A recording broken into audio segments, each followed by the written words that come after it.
Skaji, a practicing witch and a professional tarot reader. And I'm glad you're here. Today, I thought we'd take a field trip into the stars. Our vocabulary word this week is astrology. Now, you might be wondering why I would choose a word which everybody already knows about. That's a great question. I chose this word for a couple of reasons. Firstly, astrology has been a part of tarot history for as long as the tarot has been around. It's about 600 years or so. And astrology is one of several occult concepts which have played a big part in the development of the modern tarot, right up there with Kabbalah, numerology, and the classical elements. Secondly, do we really know astrology all that well? I'm not much of an astrologer, and I've said that before. It's just not a topic that's really been able to hold my interest long enough for me to learn it worth a flip. I once thought I understood astrology, and then I met some friends who really know astrology, and my mind was blown. It shouldn't surprise anyone that our word of the week is associated with stars. It's from the Greek astron, meaning star, and that little logia there at the end means to speak or tell. These days, astrology and astronomy are two different things, but that's only been the case really since about the 17th century or so. And imagine, if you will, a world without screens and without electricity, a time before coffee and donuts. Oh. In that world, our ancestors would look to the night sky and wonder about all those pinpoints of light. That was the beginning, my friends, of both astronomy and astrology. Both began with the simple question, what are those thingies in the sky? What do they mean?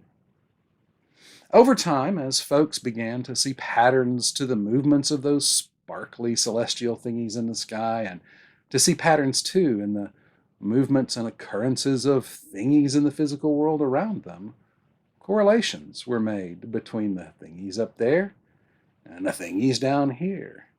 As above, so below, goes the saying from the Emerald Tablet. Many occult and New Age things are considered fringe thinking these days, but that hasn't always been the case. This here's an old farmer's almanac. It's from this year, and there are sections in here which include astronomical and astrological information for the year. And there are still folks who plant according to the planets, the stars, and the moon. Now, humans, we've accomplished some neat things like coffee and duct tape and banana pudding, but let's face it, we're pretty lazy critters. And if something doesn't work, we're not likely to put a whole lot of time into it. Cultures from around the world have put a lot of time into studying the movements of those sparkly thingies in the sky. And that study has netted different ways of looking at how those patterns of life are reflected in or caused by the patterns in the sky. As I go on, I'd like to remind y'all that I'm not an astrologer. Pros in that field, or fields as the case may be, could and probably would point out all kinds of nuance that I'm missing, and that's cool. I just want to get you thinking about that, and if your gray matter gets tickled, all the better. Seems to me that there are two main approaches to astrology these days: tropical astrology and sidereal astrology. Tropical astrology is that system most of us know about. Now, it's based on assigning 0 degrees Aries to the vernal or spring equinox. Thing is, though, that system was established when the Greek astronomer Ptolemy, when he lived, during the 2nd century of the Common Era. At that time, the sun was rising in Aries on the spring equinox. Since then, though, thanks to our wobbly Earth, you see our planet leans about 23 degrees, and that tilt means that the equinoxes move through the zodiac backwards as time passes. Well, that's called the precession of the equinoxes. And now, sunrise on the spring equinox has migrated into Pisces. Now, I'll be honest with you. I didn't know until about a year ago that our common system of astrology didn't reflect the actual position of things in the sky. That's how much not an astrologer I am. Sidereal astrology, on the other hand, takes into account the precession of the equinoxes and hence has a different mathematical basis than tropical astrology. That being said, it seems to me that each system itself is internally consistent, and as models, both have value. Regardless of which system you use, astrology today is applied in various ways. Those applications can help folks decide when to do a thing. That's electional astrology. Psychological astrology can help folks understand themselves better. And the list goes on of different ways to apply astrological ideas. Now, I think I've rambled on enough about astrology for now. I hope that gives you some fuel for your own explorations into the art and science of astrology. And that brings us to our card of the week, the star. But let's head back into the office first. It's getting a little chilly out here, even with a nice comfy sweater. This card was recommended by my longtime friend Mitchell. Mitchell owns a delightful metaphysical shop in Birmingham, Alabama, where I read cards, and he has tolerated my puns for years and years now. Books, Beans, and Candles has a presence on many of the social media things, and it's worth checking out. Thanks, Mitchell. Astrologically, the star is associated with Aquarius, at least in some traditions. Your mileage may vary. Aquarius, the water bearer. I've always thought it weird that a water bearer was an air sign, air being all thinky and stuff. Now, the Greek story behind the constellation Aquarius, it's a bit weird and creepy, and I'm going to ignore it. And I'm also going to let you do your own digging into the astrological traits of our Aquarian friends. In the Kabbalah, at least in one way of looking at it, the star corresponds to the 15th path, the path between Chokmah, wisdom, and Tifereth, beauty. In most guidebooks about the tarot, one key word for the star is hope. Ever heard of Pandora? Not the music service, the myth. After Pandora has released all the bad things out of the weird box, and I'm well aware of the misogynist tone to that myth, but hear me out. After all the bad stuff got out, one thing that stuck around was hope. And that's a thing about hope, isn't it? It's sticky. It can hang in there with us. I found this quote from Dr. Martin Luther King Jr. We must accept finite disappointment, but never lose infinite hope. Hope isn't change. It's the inspiration for change. Check out this poem by Emily Dickinson. Hope is the thing with feathers that perches in the soul and sings the tune without words and never stops at all. And sweetest in the gale is heard, and sore must be the storm that could abash the little bird that keeps so many warm. I've heard it in the chillest land and on the strangest sea, yet never in extremity it asked a crumb of me. Hope can give us the energy to seek out change and transformation, and that's another aspect of the star transformation. Before I get into the cards themselves, I should mention that some of these cards feature images of folks without clothes. If this is something that makes you uncomfortable, you should skip ahead a bit. But fear not, I promise to continue wearing clothes. Here in the Rider-Waite-Smith star, our friend is pouring out the waters of spirit. And the land here can represent our daily mundane selves, and the pool can represent our spiritual nature. Our friend here is unclothed, called skyclad in some traditions. You know the difference between nude and naked? Nude means you don't have any clothes on. Naked means you don't have any clothes on and you're up to something. Nudity, when used as a symbol, is a very broad topic indeed, and it's even considered by some scholars of art to be a genre unto itself. But for our purposes today, though, we're going to narrow that focus a little bit. Nudity in this card can represent not only vulnerability, but also innocence. And more importantly, I think, for the interpretation of the star card, that interpretation of nudity can mean authenticity. After all, when we aren't wearing clothes, we're just us, right? No disguises, just us. I use this card for an exercise in my workshops, and the next thing always blows somebody's mind. Check out the stars. How many are there? There are 8. And how many points on those stars? There are 8. So now let's do some numerological reduction. The card is numbered 17. 1 plus 7 equals, you guessed it, 8. Well, what does that mean? Well, it depends. In my way of interpreting numbers in the tarot, the number 8 is a number of energy and of motion. Remember when I said that thing about hope being inspiration, about it providing the energy for change and transformation?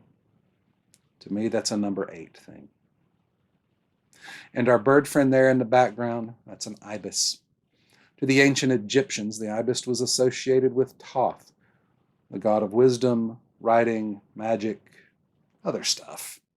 But it's the wisdom and magic bits which are relevant here. It takes wisdom to affect change within ourselves, doesn't it? And magic is all about affecting change, right? Here in the Cosmic Tarot, we get some of the same vibes we got from the Rider-Waite-Smith star. But there are a few differences as well. The star here is illuminating a spot on the horizon, bringing in the stellar light, whatever that is, into the real world.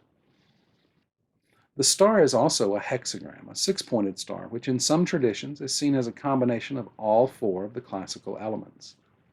How's that, you might ask? Well,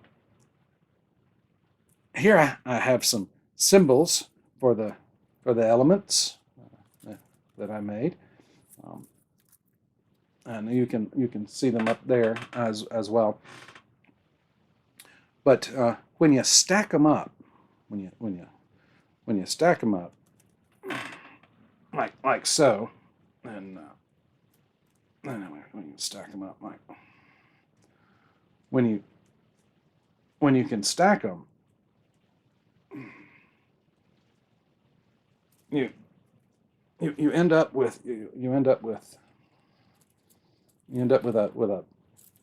hexagram like that.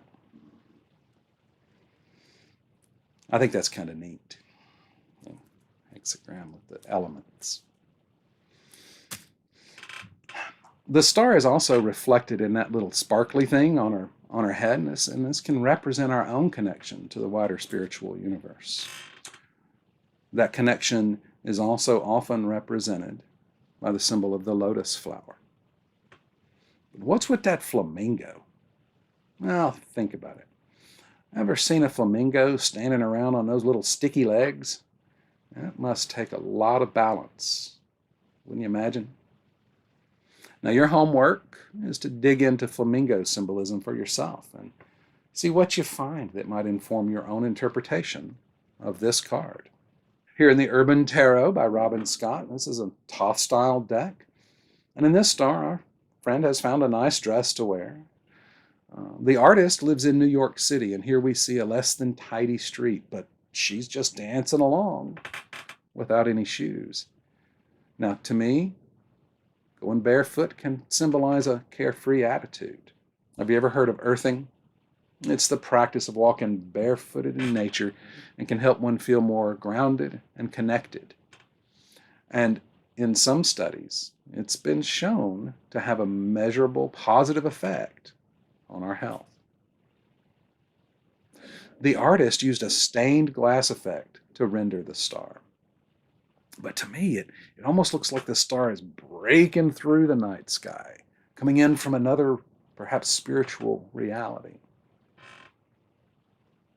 In the Hush Tarot, we take a step away from the world of humans. Kinda. In this card, we have a sparrow friend.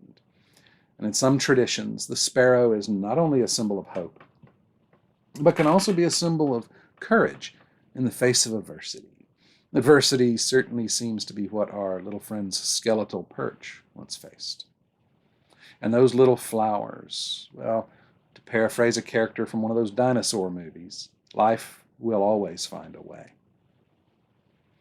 The saying our little sparrow friend is carrying, "A hunting we will go," comes from a little ditty written in 1777. Now, originally, that was about hunting critters. But here, hunting stands in with another of its meanings, seeking. In the Guardians of the Night Tarot by M.J. Cullinane, we stay with our critter friends. In this card, we have a stag. That's a male deer, by the way.